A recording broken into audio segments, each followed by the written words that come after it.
Hey everyone, welcome back to the channel. My name is John from Hot Take Hockey. If you're new, thanks for clicking on the video. If you've been here before, thanks for clicking on the video. And you know how it goes. Definitely drop your comments down below with your thoughts.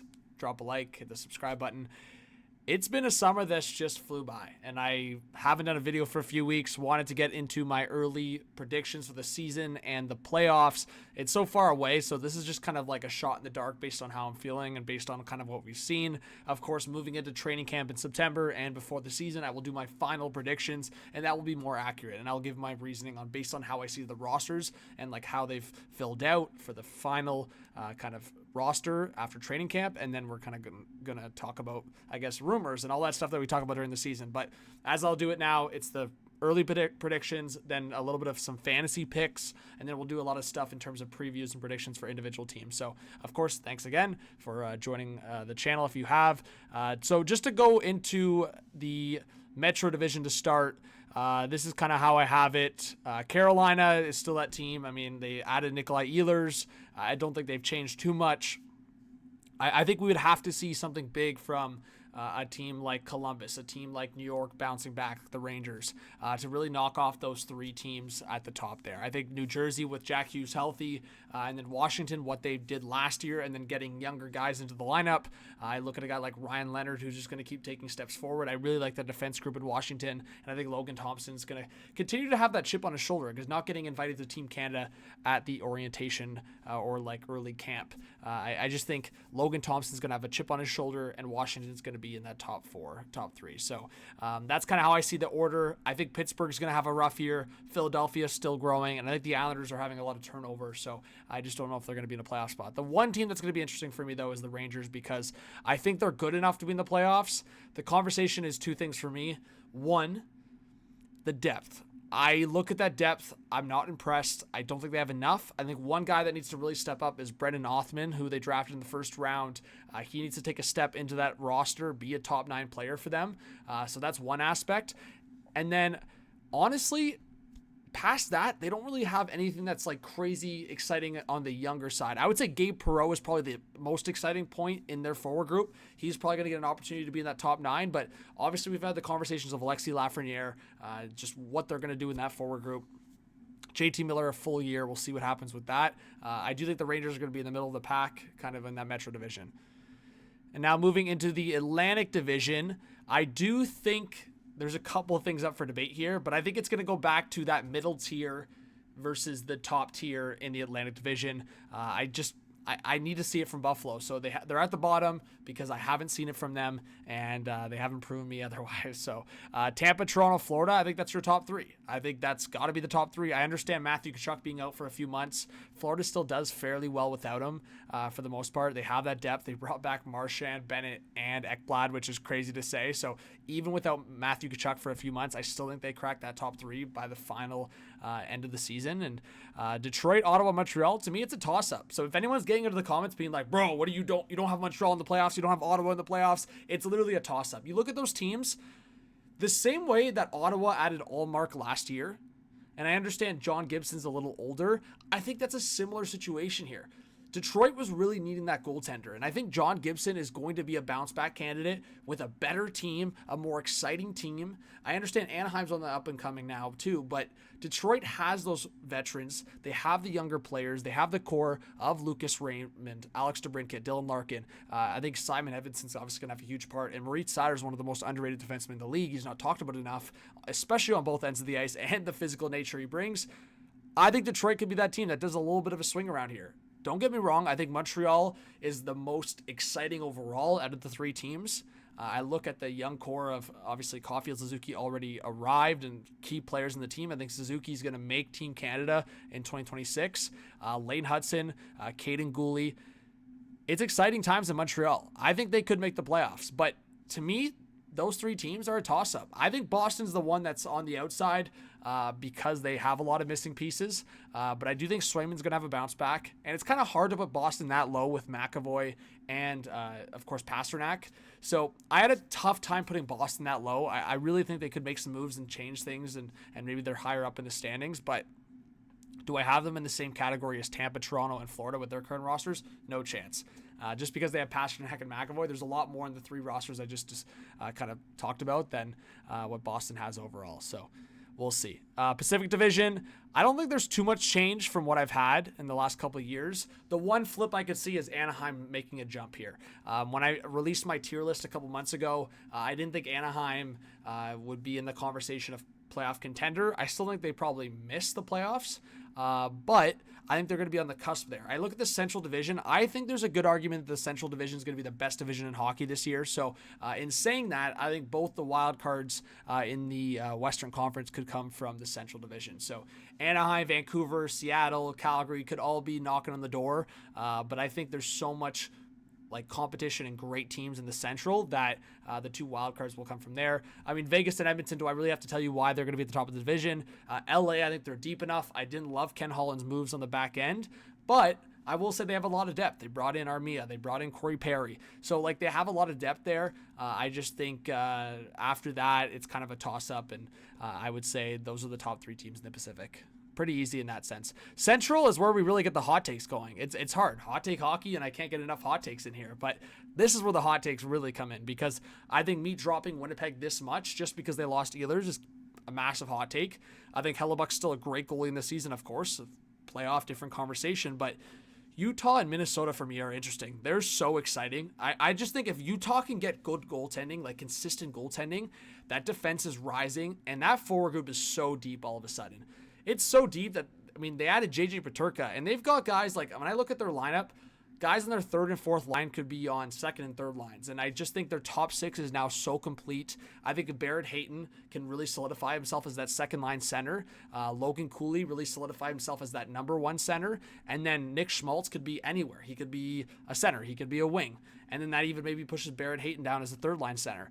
And then you have Jack McBain as well. So that contract was a little heavy on the McBain side, but I just think the depth they have is big time. Lawson Krause, hopefully a bounce back year. So I'm high on Utah to make the playoffs this year. Minnesota, I'm also high on. I love the additions they made. And I think Marco Rossi is out to prove something. He signed that 3-year deal recently with the Wild to stay with the Wild after all that drama and him being on the 4th line in the playoffs. So I just think with the Wild, they're an exciting team. They could have beat Vegas last year in that first round. So I'm high on Minnesota. I think Dallas still gets into the playoffs. I just wonder about their season versus if they get to the playoffs. I think the conversation is, okay, Jason Robertson, that conversation still floats around. And then I also look at the fact that they traded some of their depth. They, of course, now have Mikko Rantanen at the top. They lost Mikael Granlund in free agency. So I just wonder where Dallas is going to fall in terms of the final standings. I'm pretty confident they're going to be in the final 4. So I'm mixing a bit of a hot take having them on the bottom of that top 4. Because I do think if I had to throw 2 locks in terms of the Central Division on who's going to make the playoffs, it's Colorado and Dallas for me. But I'm very high on Utah and Minnesota to squeak in as another 2 teams in that Central. So now let's get into the early playoff predictions, very early, and maybe an early cup pick. Okay, so this is kind of like a mock situation on how a bracket could look with my very early predictions. So kind of a rematch of Colorado-Dallas, that 2-3 matchup with Utah-Minnesota. You see kind of, again, another Central Division team in the St. Louis Blues, who I think are very deep. We saw what Dylan Holloway did last year. I just think there's younger guys there who are going to keep getting better. Very high on Jake Neighbors.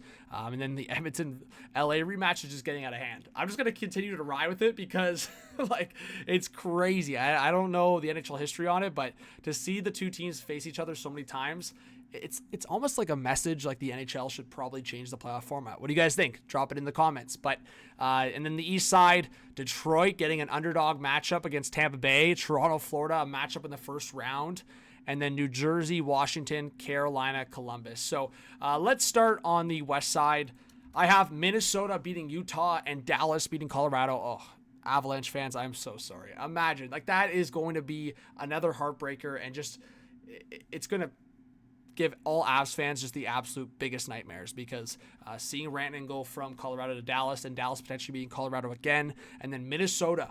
I think the Wild, just look out for the Wild. Like I said, veteran presence, Tarasenko. I love what they've done with their overall roster, and some of the guys on the back end, like Zeev and Brock Faber, those guys are going to be electric going forward, and they have one of the better goaltending duos that are up and coming, I would say, in the league. So just keep an eye on Wallstead as he just battles with Gustafsson between the pipes. So, and then looking bottom of the bracket on the left side, Vegas and LA. You know what? I think Vegas getting Mitch Marner. I know we talk about Marner in the playoffs, but Vegas has one of the best forward depths in the league. I think we talk about losing Pietrangelo, but when you have Shea Theodore, Noah Hannafin, and Braden McNabb as your 1, 2, 3 on the back end, it's a good problem to have. Like, losing Pietrangelo is not the biggest issue when you're adding Mitch Marner into the forward group. You needed more production on the offensive side of things, and your back end is still really solid. So them facing off against LA, and then on the other side of things, guys, I'm still waiting for Brad Treliving to make his big move. I really am. I think Toronto's beefier. I think they're deeper. With no Mitch Marner, they added some beef with Dakota Joshua and Nick Waugh. I love what Toronto did, but there's still that big move in my eyes. Cal Yarncrow and David Kampf contribute to about $4.5 million.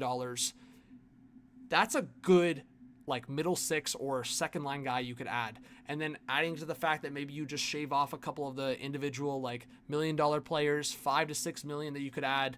Toronto needs, I think, to add one more beefy 25 goal scorer into that lineup. Nick Robertson, he can score 20, 25 goals, I think, in a good situation. I look at Chicago and I'm just thinking, Tyler Bertuzzi, former Leaf, there's something there for the Leafs to do, I think, and Brad Treliving is going to do that. But as I am here late August, I have to go with Florida being the best team in the league, and they would probably have Toronto's number as of right now if Matthew Tkachuk was back healthy in the playoffs. So the Leafs need to do something about that, and they can do it now or they can do it before the trade deadline. Then looking at the other side of the bracket, I didn't even mention the Detroit upset. I'm just trying to throw in some hot takes and some fun in there. I think Detroit with John Gibson again. I look at Tampa Bay's somewhat aging roster. I look at Detroit's up-and-coming roster. Hey, Detroit's got some good depth. I'm still concerned about that defense core, but with Albert Johansson, Simon Edvinsson, Moritz Seider, maybe add one more defense in there, but just keep Justin Hall out of the lineup and you'll be fine.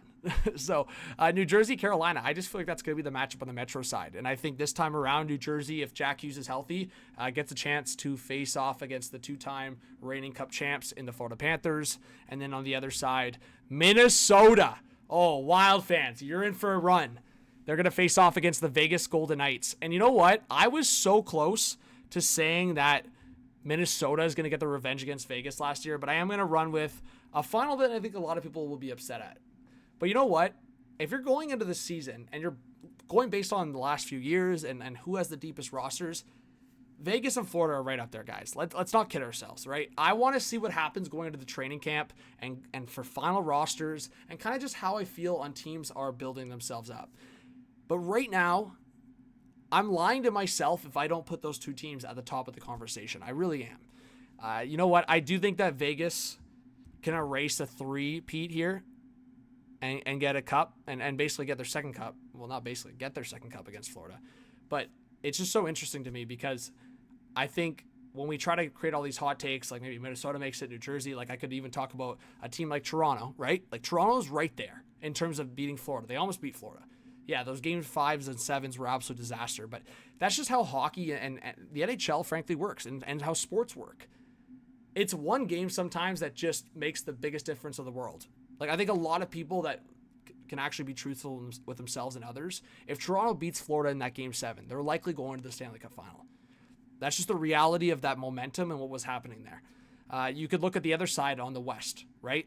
If Colorado beats Dallas, and with Gabriel Landeskog back and just that wave of momentum, it was just a quick shift in one period of Mikko Rantanen getting revenge on his old team. That is sports. That is the craziness and partially the beautiful part of sports, but obviously if you're on the losing end of it, it's devastating. So I want some hot takes. I want some Cinderella stories. I want some underdog stories. But with early predictions, I think New Jersey and Minnesota could be the teams that squeak into the conference finals. But I do have to run with Florida and Vegas being those final two teams as of right now. And I hope teams prove me otherwise. And I hope I see some new things, different things from now to the end of September and into October that I can be like, okay, I think this team, a different team is going to win the Stanley Cup. So give me your thoughts, guys, on these early season predictions in terms of the standings. You guys saw my order throughout the divisions, and what you guys think about this early bracket. Do you think Florida has the chance to three-peat? Do you think Vegas could be a team that wins the Stanley Cup again, second time